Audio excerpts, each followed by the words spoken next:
Mic check. Mic check. Mic check. Thank you guys for tuning in live with us right now. This is West Wednesday, 557. Week 557, day 3,899. That's a very long time to be fighting for anything. But most importantly, out here not just fighting for accountability for my big brother Trayvon West, we're fighting for accountability for all the victims of police terrorism. Like military to go through what they're going through, and even murder. So just wanted to throw that out there. But right now, I'm really in a dark spot because of the recent tragedy that occurred just yesterday. Like you wake up and you hear about the bridge just collapsing, and that was horrible. That was horrible. Francis Scott Key Bridge. Like I woke up and when I seen my TV was like literally all red. I'm like, oh my God, what's going on now in Baltimore? They were just sad and tragic, and my heart goes out to the families because at the end of the day, I think about the six fatalities that they know of, and it's just real sad and tragic. And they were all men that were going to work and left their families literally to go to work, and just like that, it's over with. And it's just sad. It really brought me back to when my brother was working. He had just gotten off of work, thinking he was going to come back to his family, and just like that, his life ended in a blink of an eye. And it just really lets me know and shows us we cannot take life for granted. I know in life, sad things happen, bad things happen, but to me, this is an eye opener. Every time I see stuff like this, it's an eye opener on just living every day to the fullest, doing whatever it is that you want to do to make a difference in someone else's life. Like, be that hero for someone. If it just means listening to them, helping them in any which way. That's what life is about. And it's just saying, like, you can actually go to work and then it said, think about with the Mayday calls that they got, and they were able, thank God, to shut down the bridge immediately to actually have, like, how tragic it would have been if more cars would have been on there. That's, like, really awful. But the fact that the workers, like, I felt like something should have been done immediately, but at the same time, they're praying for emergency stopping to make sure no one else is getting on. What about the people that were already on that were trying to make the road safe for us, the bridge safe for us? And as Justice said, it breaks my heart. Like that whole thing just breaks my heart. And I just know, just looking at those 6 men were connected to family, friends, community, and it's just sad. And just like that, your life can just be over with. And I'm just like really to the point of tired of tragedy. Like I just want to just be in a peaceful world that like everybody lives their life to the fullest extent. Like I know in life there is death, but just to constantly just see somebody just losing and then thank God that they were able to recover. And I just heard that on the way coming here. They were able to retrieve two of the bodies. They were young guys. Like one of them they said was 35, the other one was 26. But then the other fans they need closure as well. And to me, the person, just like the Rush Coalition, to me, there will never be closure with me and my family because my loved ones should still be here. So I don't know what closure is for the next person, but to me, there will never be closure. There will be healing once I get accountability. Then I can start healing. I can go through the grieving process. But without accountability, there is no justice. There's no peace, and that's so true in all aspects. Because how can you have peace when there's no justice? And just like literally, we were stalked by several police officers, and we have such a small crowd out here. They riding around us. Where those officers at when that tragedy happened yesterday? Couldn't they ride up on the bridge, tell them to get off, and put them in their car? They want to come stalk us. And it's like when they're really needed, where are they? They stay. And now more families, having a sense of loss. Like it's horrible when your loved one is just snatched away, whether they was murdered or accident, whatever. It's horrible because you are expecting that your family member come back home and to learn that these men, to me, these heroes were out there risking their life on the bridge 1:30 in the morning to make sure that it was safe for us. It's devastating to me. It's really devastating to me. And everybody just keep on talking about rushing the process because this capitalist system wants us to build the bridge back up so fast so people won't lose money. Let's stop for a minute. It's not about money. It's never about income. It's always about the outcome of the family. If that was your level, would you want to hear about them rebuilding something? Stop, take a minute, and know that these are human beings that are gone in the blink of an eye just by going to work. And all we can think about is, oh, we want to build it back up. Let's start a plan where as though instead of taking 5 or something years, like, no, let's show respect to these families. That's the first thing. And it's just so sad then for them to keep showing that horrible footage over and over again. If that was your brother, your father, your uncle, your cousin, your friend was one of the victims that happened to, would you want to turn on the TV and just keep saying the bridge collapse? You would. The media needs to stop. It's devastating. We already saw. We don't need to keep on saying it over and over and over again. What they're trying to do when they do stuff like that is desensitize us so that we can think stuff like that is normal. It's not. It's not. That was a horrible, horrific accident. And we don't know why stuff like that happens. Me being a Christian woman with faith in God and everything, I still don't understand why tragedies like that happen. Because it's hurtful and painful as hell when you're trying to recover and be there and you don't have time to tell people. It's sad. And it's so sad that the community only comes together when tragedies happen. Now all of a sudden they're saying the city and the county coming together and we're one Baltimore. We should always been one Baltimore. We should always been one Baltimore. If that Right. plans don't show us how to bridge things together in our communities and stop being over here, the county, the city, the this, we're all one Baltimore. We're all one nation. We're all one world. Because when one person hurts, it affects everybody.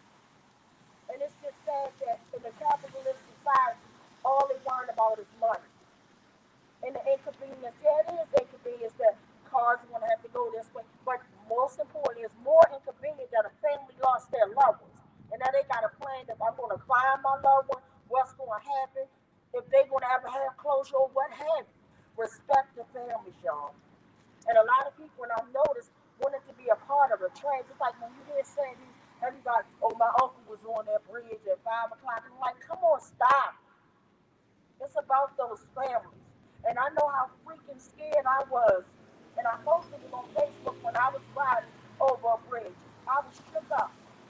That was real. So I can only imagine what those people went through, those human beings, those poor souls. But it's not about none of us, it's about them and their respect for them. We need to come back to being humans again. Humanity has left us because all we do is make certain situations about us. And everything is not always about us. It's about being there, being respectful. Stop exploiting people's pain and tragedy. Treat a situation as if it was your life. That's how we need to do it. Once we go back to that, then I think we'll be okay. Because again, we let the media desensitize us and put things that show us tragedies over and over and over again. And we go, it's not cool. And then they wonder why Shorty shuts down the media. They wonder why. We need to stop letting them use our pain for their gain.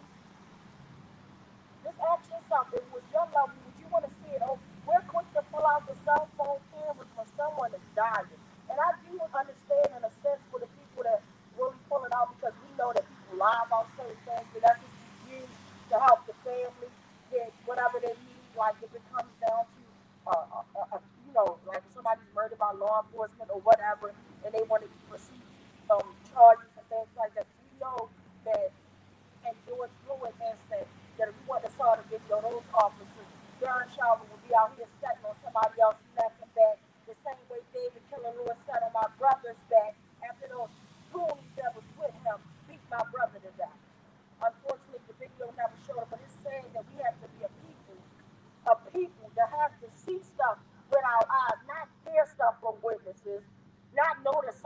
not right, but we have to see it. And then we got to play it over and over again. No respect for the family. It's not about us, guys. Let's show respect for these family members. This was a real tragedy.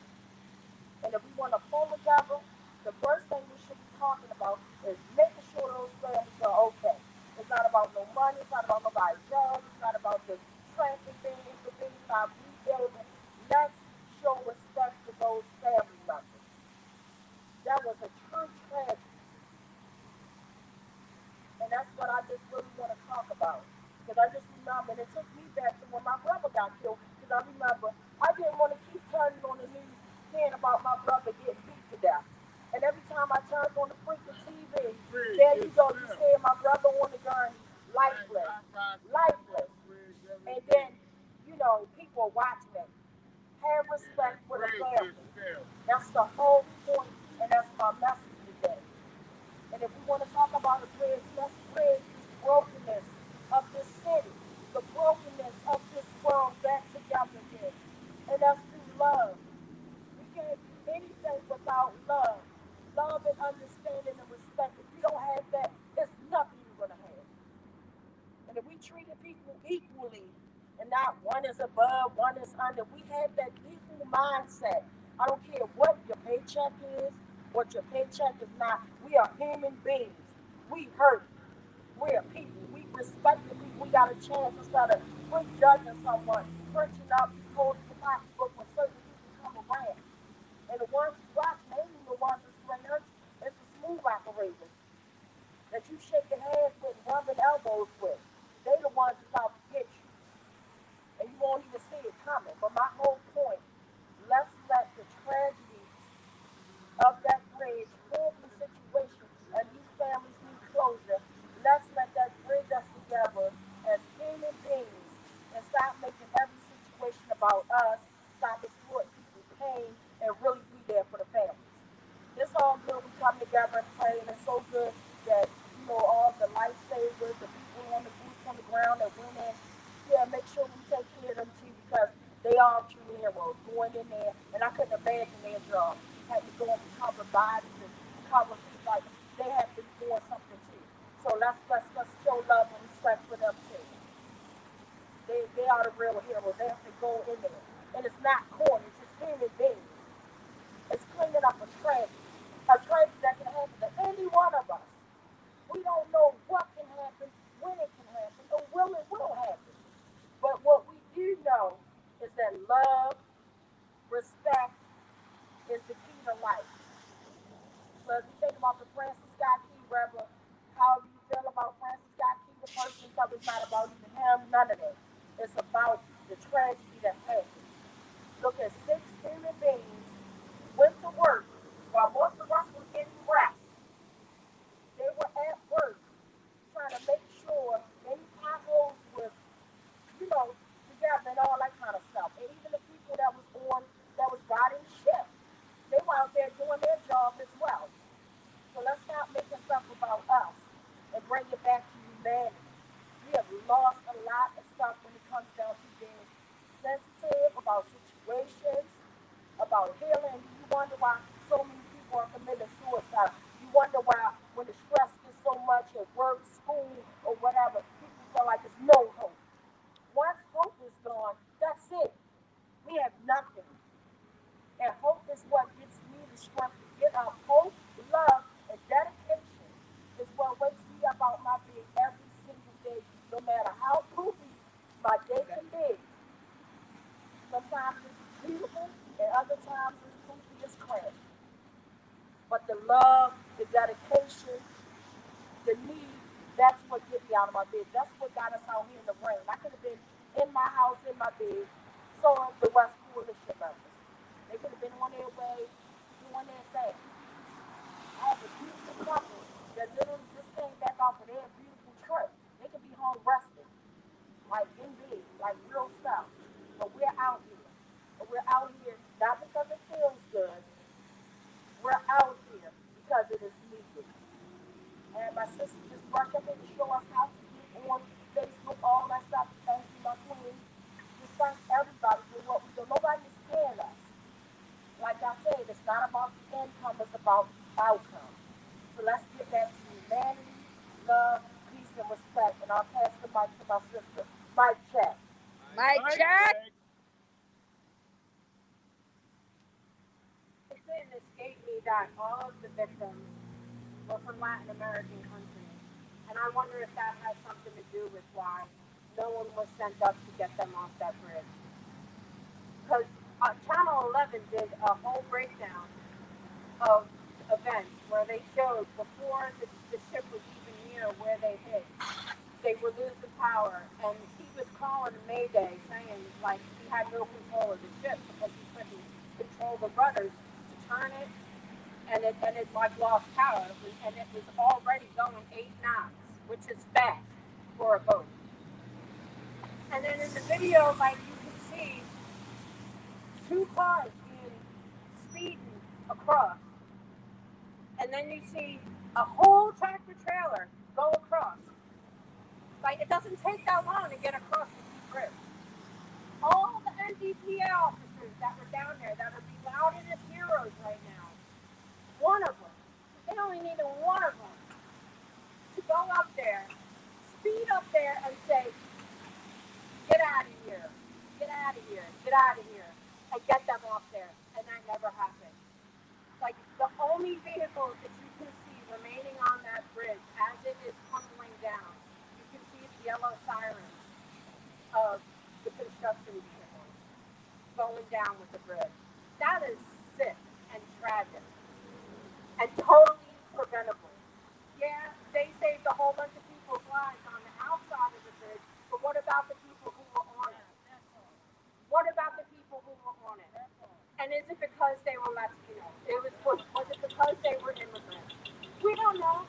We don't know the logic or lack thereof that was used that night, but it's tragic.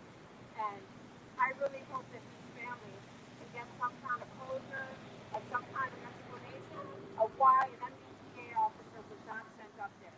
MBTA officers are all over the Beltway, all over 83, all over 895, all over 95. There is no excuse why they were not speeding up there getting those guys off that bridge. Even if it was like, hey, hop in my car, let's go.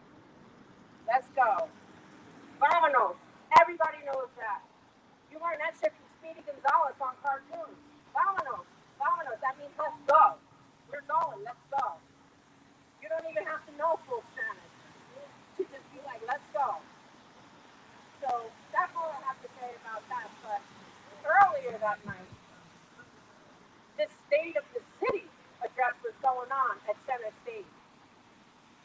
And all the players were out there. All the players went and whatever, but our friend Shorty got put out. And so did some people protesting asking for a ceasefire in Palestine. But yeah, Shorty was immediately put out, so he was meeting and greeting people out front. But Worley was there too, of course, because like he's the police commissioner. And Shorty asked him when he was leaving, "Can I ask you a question?" And he's like, "Sure." So he asked him, like, what he planned to do on the fact that he was kidnapped by Baltimore City Police and then taken out to Towson for the stuff that happened out to him in Towson. And they like raided his house in the middle of the night and all this kind of stuff. Worley says, with a straight face, "Not my jurisdiction. This is the police commissioner." The police commissioner. And this is exactly why we were trying to tell people, tell Brandon Scott to withdraw that nomination, because that's his fucking attitude for everything. Not my jurisdiction. Not my jurisdiction. Was Brooklyn Homes not his jurisdiction? Was that supposed to be housing? Does housing have their own police department? No. So that fucking shit was your jurisdiction. Everything is your jurisdiction if a citizen of Baltimore City is coming up to you with some kind of complaint. You can't be saying something's not your jurisdiction. That's just like, when somebody comes to you at your job and whatever it is isn't your job, you don't tell that person, that's not my job. That's not my job. Get away from me. That's not my job. That's basically what Morley was telling Shorty. And then Brandon Scott is inside talking about, how they reduced crime and murders and stuff in Baltimore. Like, of course, which is believable because you know what? It was a nationwide trend. Civilian on civilian crimes were down. Civilian on civilian murders were down. And I said this at the 555 march. You know what was not down last year? Police murder of citizens. That was not down. It increased by over 100. It went from a little over 1,000 a year to over 1,100 last year. When we read the list, that's just the ones that were gunned down. Sometimes we got 40 people in just a short 10-day time frame. That's freaking 4 a day. They went from 3 a day to 4 a day. So yeah, police murders didn't go down. And when Brandon Scott is posting all over Instagram, this is what I'm saying at the state of the city and all this on that particular graphic with major crime was down and murders were down, and the Baltimore City Police, this, that, and the BPD, this, that, and the other. I said, yeah, but they're still out there killing people. They killed people last year. They killed people the year before that. They kill people every year. And we are not getting any accountability. And Ivan Bates, is out there and whatever, and he's a joke too. He's not doing his job. He picks the easy thing. Time clock fraud and auto accidents by police officers. But he will not go after ones that murder people. Come on. Like, we got to do better as a city and who we pick to run this shit. And I don't know if it's a fact, if it actually came to fruition, but there was a movement to put on the ballot that we get to pick our police commissioner instead of the mayor being able to do it. And I really hope that comes to life.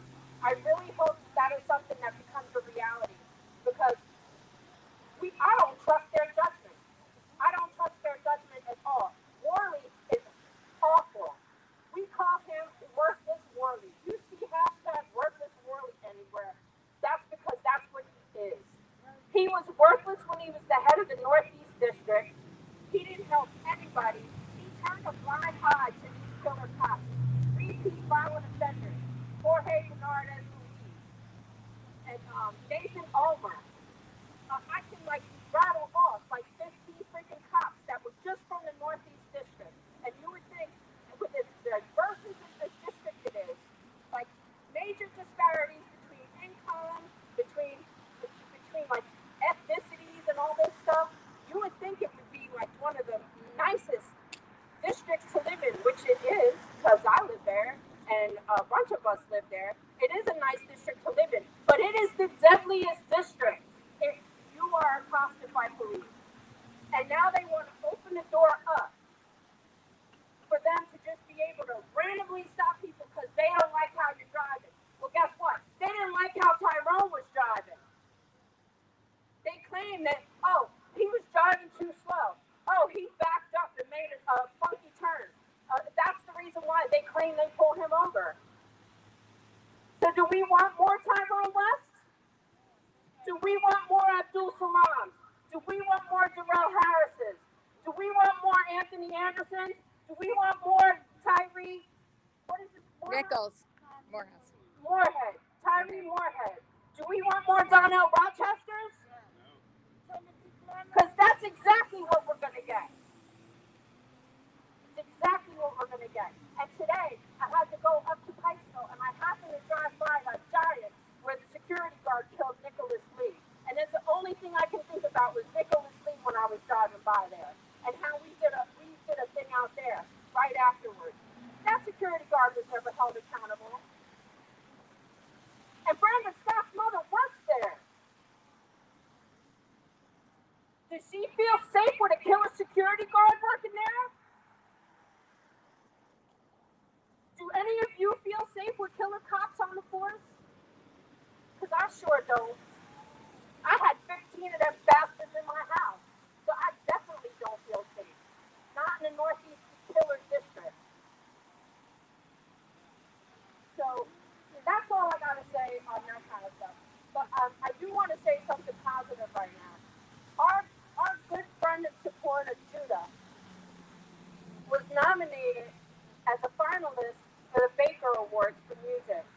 And I just want to send out a big shout out, congratulations to him, because that is excellent. And it's high prestige, which means he's good at what he does. So congratulations, Judah. Mic check. Mic check.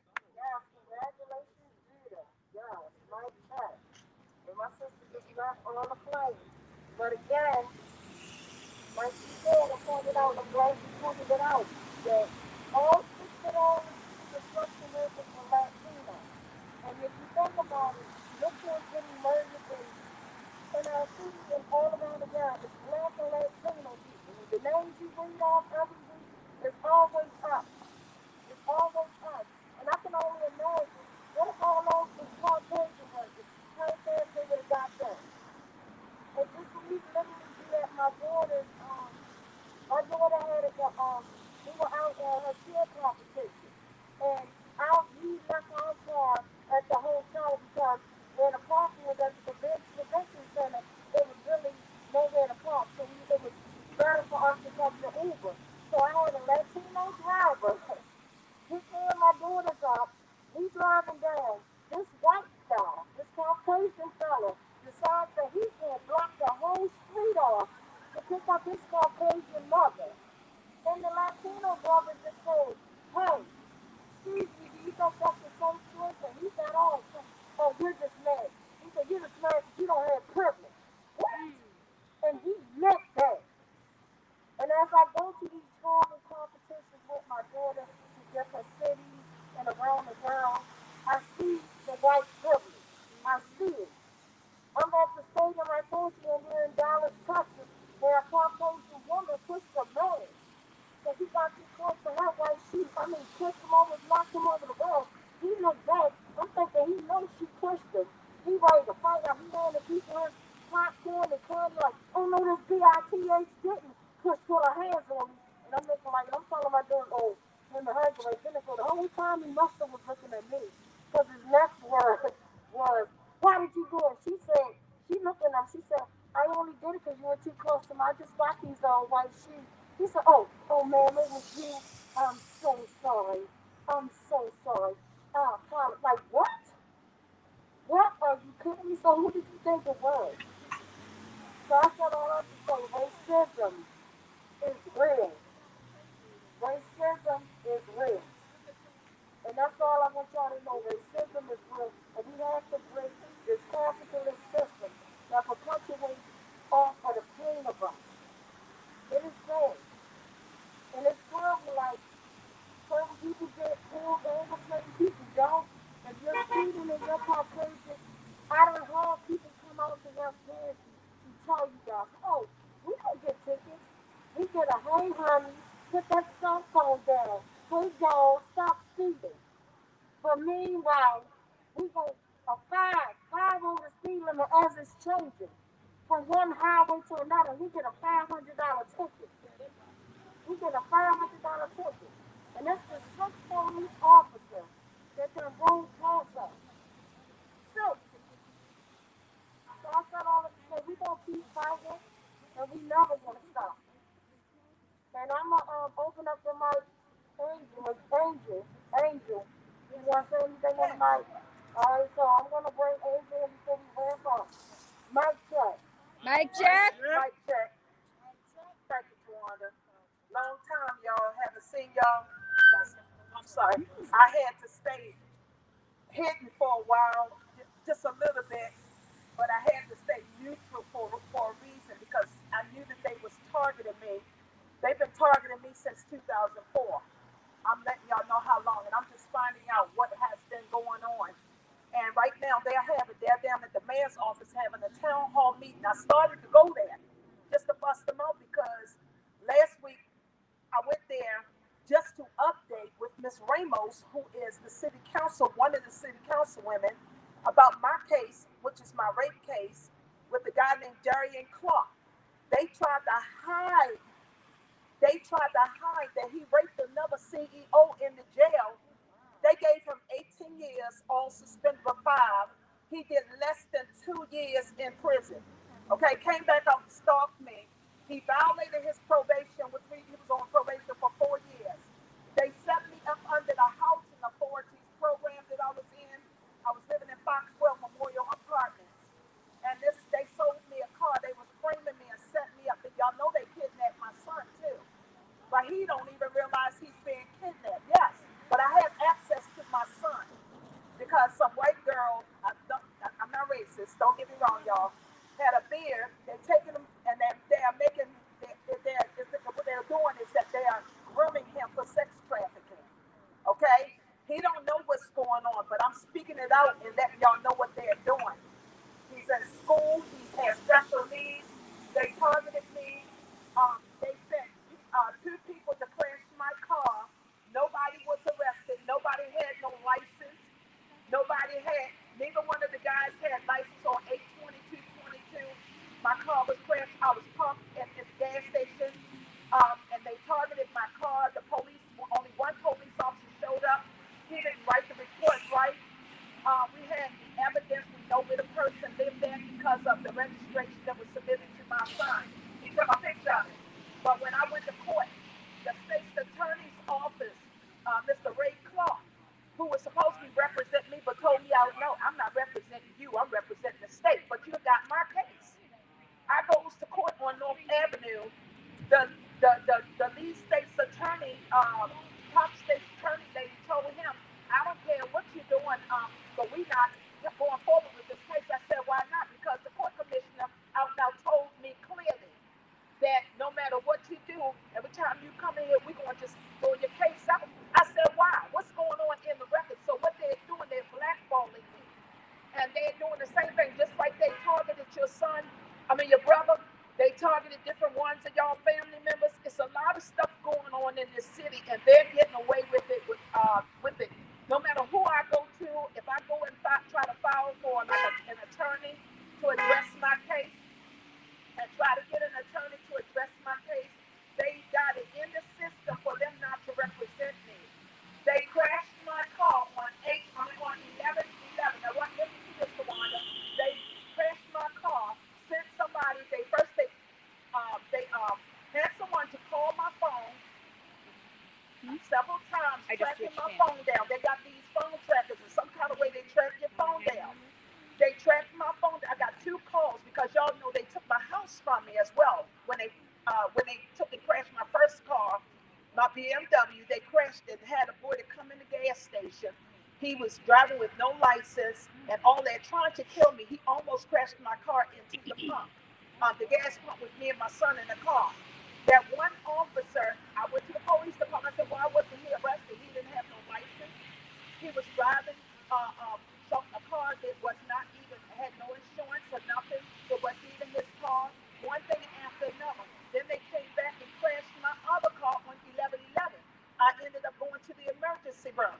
When I got to the emergency room, they had me in there for 9 days. I couldn't even walk because my leg gave out on me. And right now I'm taking therapy because my nerves, the shot, he was going like 80 miles per hour and ran through the light. No, this was on York and, this is the second accident.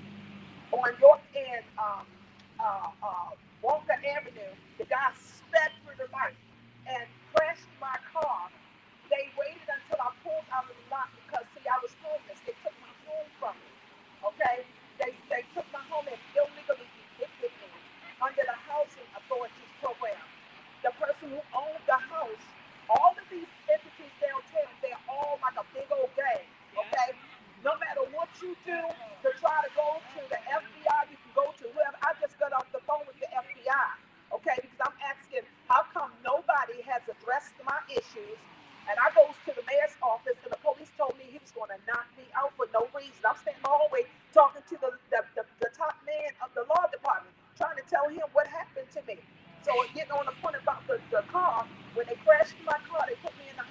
Good Samaritan Hospital. Y'all know what they did to me in there? They literally turned around, sent the nurse, put me in the room with a lady was yelling and screaming. Now, understand, I had a concussion from the accident. The lady was screaming and hollering. They put me in that room with that lady all night long. I said, I can't stand this. Can you please move me out of my room? I mean, out of this room to another room. So I had my live on and I had my video recording everything. I got evidence on all the stuff they did to me. Okay, I don't leave without my recording. So while I was in there, Wanda, they turned around and had me to lay in that room and like they put that little hose through your leg because I couldn't move, so they put this thing on your feet, and they had me laying in a puddle of pee for hours. They fed me cold food. They came in there, they forced a needle in me, a powder for mental health. They had sent me a psychiatrist for no reason. I'm just laying on the bed. I wasn't doing nothing. All because I told them that one of the nurses, when they finally pulled me out of my room, first they took my bag out of my room without my permission and went in the other room. They were smirking and everything. So that thing I know, they came in the room and moved me out of my room, put me in another room, and then they finally put me in there. Then they turned around and because I was upset about them leaving me in there, and it messed me up because my nerves were shook from all the yelling. Next thing I know, Tawanda, they turned around and sent the person. Shut up. They sent the person in. Uh, um, they sent the person into the room, and the doctor in the room, and he told me that they would certify me to keep me in the hospital against my own will. Do y'all hear what they are doing to us? They held me in there against my own will.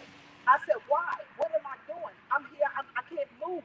So they took advantage of my situation to try to come in there, and they stuck me in my arm with a needle. I don't even know if they gave me the shot. Okay, I don't know what they did. But all I know is they kept sticking me in my stomach with needles, of morphine. They weren't giving me no kind of therapy for my back because I had injuries in my back, still have it in my back, my spine issues. And they continued to harass me. Next thing I know, they said, well, we are certified you to go to Shepherd Pratt. I went to Shepherd Pratt. Against the will, come to find out, the person who transported me to Shepherd Pratt was actually had the same last name as my uncle Bilal Ali, who worked next to Marilyn Mosby. Okay, I told y'all years ago. So why do you remember? I told you that they stole my victim witness money. Okay, when I got raped. Okay, I became a rape victim back in January 14th, 2012. They've been trying to hush everything, put it brush it under the rug so nothing won't happen. To this day, I have not gotten any justice. But this dude is in the jail raping another CEO, and they hit that Bonnie was supposed to contact me back. So I'm telling them all of my stories. I know I'm all over the place, but there's so many things. They literally blackballed me so that when I tell my story, I can sound crazy. That's what they want you to do, Twana. They want you to sound crazy. Listen, y'all, this is a reality. This matter is not something that we just making up or we are psychological messed up or whatever. We've been traumatized after trauma after trauma. And when they put me in Shepherd Pratt, guess what? I was supposed to see a judge. They didn't even let me see a judge, which was real illegal. They went against they violated all my constitutional rights. They took my school from me. They sent somebody to Benton to sexually assault my son at Morgan State University. They just recently had another girl that was sexually assaulted. They put that on a hush. They thought Morgan State, all of these entities are involved in this big scam or whatever. Brandon Scott is not a good leader of this city. I went to him and asked him. I asked him for a meeting. He lied to me and said, you can get in touch with my administrator. He did not give me a meeting. I went to Bates, asked him for the same. They told me that they were going to give me a meeting. See that secretary, I went through the proper protocol. I went through the police station to address issues. They gave me the cold shoulder like they're doing you to Wanda. So I'm going to tell y'all something. We the people must stand together, unify, pull together, speak up or forever hold your peace. And we need to go to the Department of Justice or do whatever as a group, get a lot of people together and go to the Department of Justice because justice must be served. So when you got police officers continually threatening you, they threatened me, told me the other day, he said he was going to knock me out. I got the video. I took it to internal affairs. I said, what you want the video for? So that you can cover that up? I sat there and I said, here's the video, here's the evidence. He said he's going to knock me out. Why? Because I'm standing there talking to the man about my my issues because they didn't give me an office to talk in for privacy, but y'all stood me in the hallway, but you kept interfering with my business. I told them to mind this business. This ain't got nothing to do with you. I said, where's Miss Ramos? All I want is an update. They don't want you to keep pursuing for justice. They want you to stand on here and look crazy, but you're not crazy. It happened. You killed Tyrone West. You killed all of the victims. You killed them. You police officers. I don't care if you don't like me. My name is Angel Sela. I am crazy enough to stand on this TV live and tell you we want justice tonight. So I'm not going to hold the mic any longer, but I'm telling y'all, keep your head up. Wanda, keep being encouraged. I stopped. I saw you. It was in my spirit for several days, and I'm standing with you continually, even though I might not be at every event. It's because I know what they're doing. They're targeting, and the police is involved. And Brandon Scott is allowing this mess to happen. You supposed to be a leader. You, Bilal Ali, Brandon Scott, all of y'all don't need to be voted back in the office. All you want to do is get all that money, put them people in them homeless house, those hotels, getting all that grant money so you can make money off of people's vulnerableness. But God don't like ugly. And when he judges, you're going to know it was God. You're going to know it was God. I'm going to say it again. You're going to know that justice is coming from God. When God vindicate us, when God come after you for the stuff that you think you hide, you can't hide from God. You hide from man, but you can't hide from God. When God steps in and vindicates his people, innocent people that you targeted over and over, I'm telling you now, judgment is coming your way. You cheat your way into the seat, you're going to have to deal with the heat when the heat hits you because judgment is coming. Judgment is coming to City Hall, coming to the housing authorities, coming to the courts, the judges, the police department. All you tyrants, you're not true leaders. You have no character. You have no true leadership. All you is a big old gang. All you is one that likes to come together and do things to human beings, and you take away our rights. You try to make us look like we're crazy. You try to put us down, but this city is coming together. We got to pull it together ourselves and pull people together. No, you want to usher in your little martial law. You want to try to act like you in charge, but God is going to vindicate us. I'm telling you that. Mark my words. Have a good day. And with that being said, before we cut off this, our time was getting low. I just want to say we have no list on the sad list tonight, and we do not have an updated police brutality list. So to me, that is good news. So again, I just want to let you guys know: live to love, love to live. I love you all. We will see you guys next week. Mic check. Mic check. What do we want? Accountability. Accountability. When do we want it? Now. And just like my sister said, don't think we crazy. They're crazy to think that we're going to stop. We not stop. Mic check.